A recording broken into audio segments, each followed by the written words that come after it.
Right.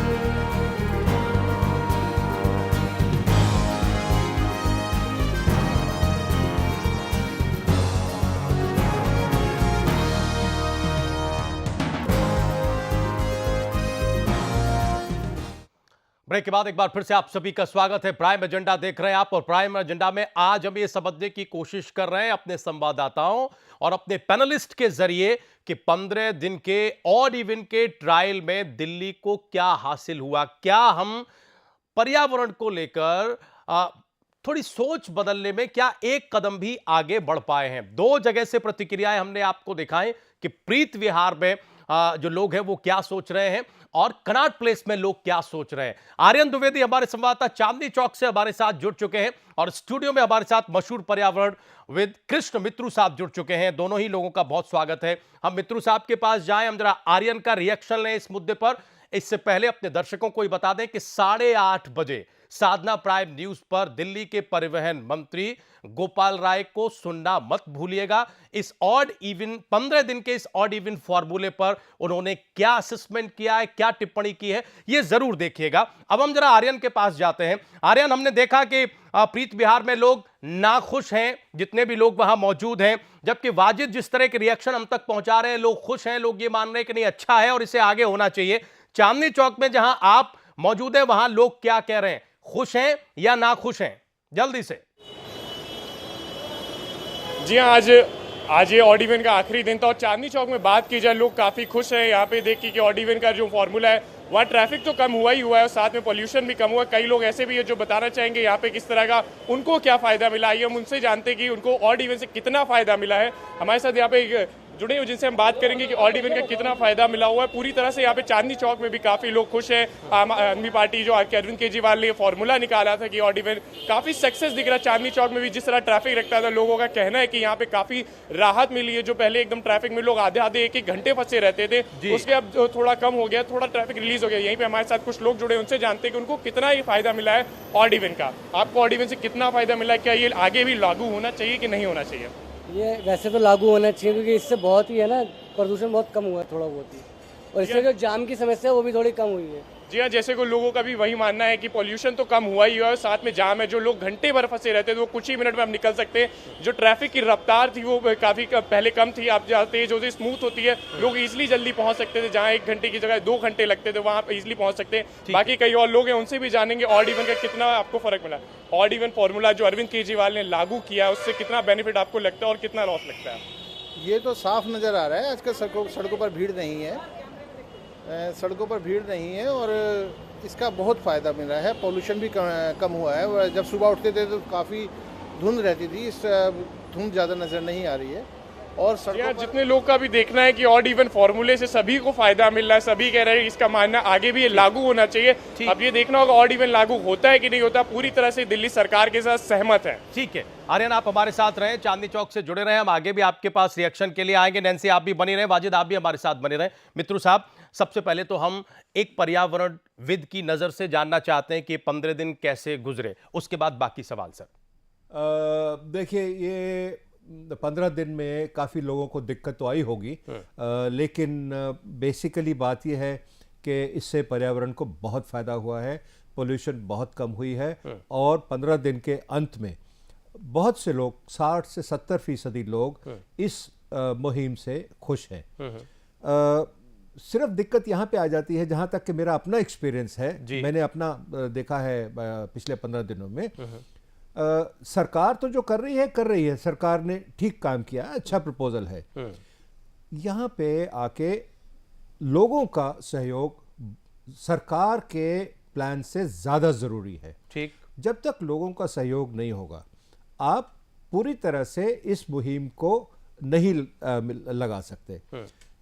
मैंने देखा है, एक दिन मेरे पास एक किसी सज्जन ने इंफॉर्मेशन भेजी थी कि दिल्ली गोल्फ क्लब गए वो, और वहाँ पे उस दिन उन्होंने 20 गाड़ियाँ वो देखी जो नंबर जिनका रोड पे नहीं होना चाहिए था। ठीक, मतलब 20%, 20 नहीं 20% गाड़ियाँ।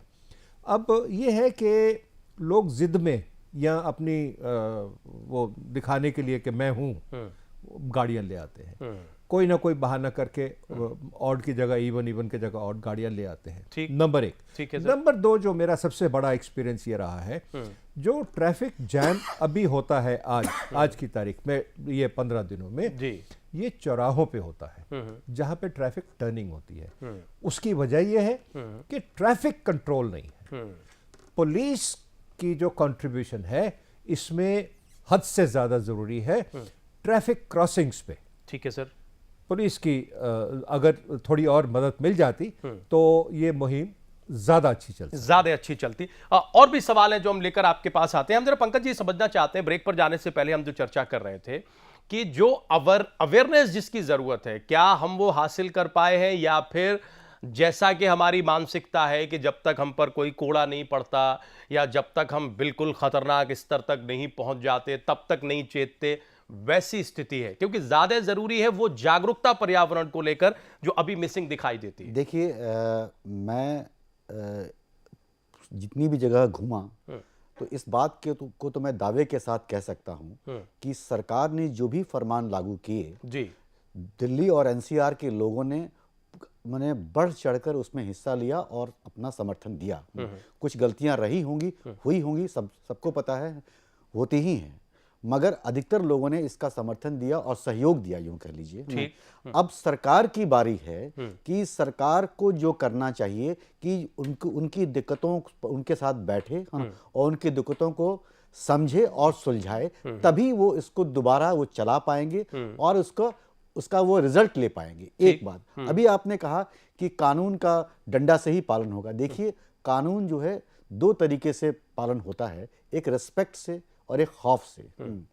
रिस्पेक्ट के लिए बहुत जरूरी है कि जनताओं की सुविधाओं का या उनकी दिक्कतों का ध्यान रखा जाए, तब उसमें रिस्पेक्ट क्रिएट होता है।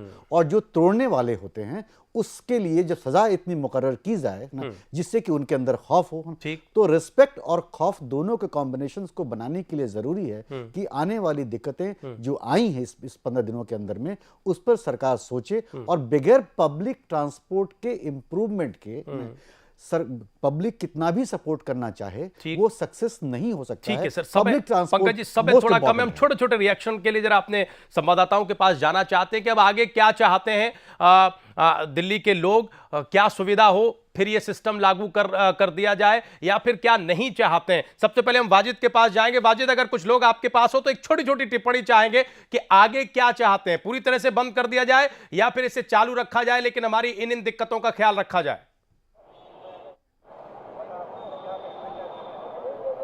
जी बिल्कुल, मैं बताना चाहूंगा कि यहाँ का जो माहौल है वो हल्के हल्के जो है शांत होता जा रहा है, लेकिन हम आपको यहाँ का मंजर दिखाना चाहेंगे। यहाँ पे लोग जो है वो बसों का इंतजार कर रहे हैं, यहाँ पे इनसे बातचीत करते हैं। ये बताइए कि ये फॉर्मूला जो है ये आगे लागू होना चाहिए, सरकार को किसी और तरीके के उचित कदम उठाने चाहिए? बिल्कुल लागू होना चाहिए, ये बहुत जरूरी है दिल्ली के लिए, कम से कम दिल्ली लागू होना चाहिए, इस तरह की आवाज आ रही है जी।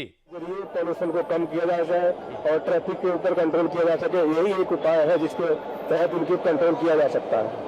जी बिल्कुल, ऑड इवन का जो फॉर्मूला है आप जनता मानने लगी है कि फॉर्मूला जो है काफी ठीक है। बाजिद, हम जरा नैन्सी के पास जाना चाहेंगे। बढ़ाना चाहिए जनता जो है। नैन्सी, प्रीत बिहार में हम ये देख रहे थे कि ज्यादातर युवा इस फॉर्मूले के खिलाफ थे, तमाम तरह की दूसरी बातें भी कर रहे थे। क्या वहां मनस्थिति कुछ इस तरह की भी है कि ठीक है साहब, आप फॉर्मूला लागू करिए लेकिन हमारी इन दिक्कतों का ख्याल रखिए? क्या ऐसा भी हो सकता है अगर ये फॉर्मूला लागू हो जाए, आगे कंटिन्यू कर दिया जाए और कुछ नए नियम जो है इसमें वो ऐड ऑन कर दिए जाएं, तब आप लोग सेटिस्फाइड होंगे? देखिए, ये फिजिबल नहीं है। फिजिबल इसलिए नहीं है क्योंकि जो आप बात कर रहे हैं व्हीकल्स की, दिल्ली में 92 लाख रजिस्टर्ड व्हीकल्स हैं। उन 92 लाख व्हीकल्स में से आपकी जो कार है वो ऑलमोस्ट 18 लाख है। उन 18 लाख कार्स में से 6 लाख कार ऐसी हैं जो कि एलपीजी और उसमें चलती हैं। 12 लाख कार में से 6 लाख पर आप ये कर रहे हैं, 6 लाख में से 3 लाख कार नहीं चलेंगी। तो out of 92 lakh registered vehicle अगर आपके इसमें 3 लाख हैं जो नहीं चल रहे हैं, do you think so it makes a big difference? इतना बड़ा आंकड़ा तो ये आपके सामने रख रहे हैं। अब सवाल ये है कि प्रदूषण से निपटने का कोई तर्क इनके पास है या नहीं है? बड़ा सवाल ये है क्योंकि सुनीता नारायण जो मशहूर पर्यावरणविद हैं वो ये कह रही थी हमारे साथ इंटरव्यू में कि साहब दिल्ली में एक तरह की हेल्थ इमरजेंसी की सिचुएशन है इस वक्त, रेस्ट्रिक्शन लाने चाहिए, कुछ नए नियम लाने चाहिए कंस्ट्रक्शन के लिए। जी जी जी, प्रदूषण से निपटने के लिए क्या करेंगे? प्रदूषण, पेड़ लगाइए और जो बसेज हैं या कमर्शियल व्हीकल है उनके ऊपर कुछ करिए, बिकॉज ऐसा प्लान मैक्सिको में हुआ, चाइना में हुआ, सब जगह फेल हो गया, वहाँ पे भी इस तरीके का, यहाँ पे भी फेल हुआ है, प्रदूषण और ज्यादा बढ़ा है। लगाने को लेकर Negative मित्र thought के साहब साथ ने हम पिछले आगे प्रोग्राम में टिप्पणी की थी कि पेड़ लगाने से इसको क्या लागू हुआ। करने के लिए कुछ ठीक है और नैन्सी, हम करते आते हैं हैं, आपके stakeholder से बात पास, करिए आप, और हम लोगों आते से हैं बात आपके करिए, पास। आप समय धीरे धीरे कम हो रहा है directly क्योंकि ताइवान रूल की दर्शक तरह गोपाल राय को सुनना चाहते हैं। साधना प्राइम न्यूज पर गोपाल राय ने इंटरव्यू दिया है ऑडिविन फॉर्मूले के खत्म होने के बाद। हम चाहते हैं कि वो सुने। मित्रों साहब एक फाइनल कमेंट कर दीजिए कि साहब अब हम क्या करें, समय की आज थोड़ी कमी है सर। एक प्रयोग तो हमने कर लिया, लेकिन अब क्या करें, सरकार क्या करे और जनता क्या करे, संक्षेप में। सरकार को चाहिए कि थोड़ा सख्ती से इस मुहिम को चलाया जाए, कंसेशंस कम किए जाएं। जैसे लेडीज़ को आप कहते हैं कि नहीं, लेकिन गाड़ी तो उनकी आ गई ना सड़क पे, पोल्यूशन तो हो गया। ये जो रिस्ट्रिक्शन है दोपहिया वाहन पे भी लागू होना चाहिए और कनेक्टिविटी बेहतर होनी चाहिए। जैसे 6000 बसें आनी थी, 6000 बसें नहीं आई, 1500 बसें आई सिर्फ, या जितनी भी आई 6000 तक नहीं आ सकी। Sufficient connectivity should be there और सिविलियंस का, जनता का सहयोग सबसे जरूरी है। उसके बगैर ये मुहिम नहीं चल सकती, अधूरी है। लेकिन पर्यावरण को लेकर जागना जरूरी है। हमने अभी ट्रायल किया है, मंजिल तक पहुंचना बाकी है। बहुत धन्यवाद मित्रों साहब स्टूडियो में आने के लिए, चर्चा में शामिल होने के लिए। बहुत शुक्रिया पंकज जी, समय आज कम रहा, बहुत सारी चर्चा हम करना चाहते थे लेकिन नहीं हो पाए। वाजिद आपका बहुत बहुत धन्यवाद, आर्यन आपका शुक्रिया, नैन्सी आपका भी बहुत बहुत धन्यवाद लगातार जुड़े रहने के लिए, बने रहने के लिए। इस तरह के प्रयोगों की जरूरत है जिससे हम ये समझ सकें कि हम अपनी समस्याओं को सुलझाने के लिए रास्ता क्या निकालते हैं। आज प्राइम एजेंडा यहीं तक, लेकिन आप लोग कहीं जाइएगा नहीं। आगे देखिए दिल्ली के परिवहन मंत्री गोपाल राय के साथ साधना प्राइम न्यूज के पॉलिटिकल एडिटर मारूफ रजा साहब की विशेष बातचीत, जिसमें उन्होंने बताया है कि 15 दिन कैसे गुजरे दिल्ली के।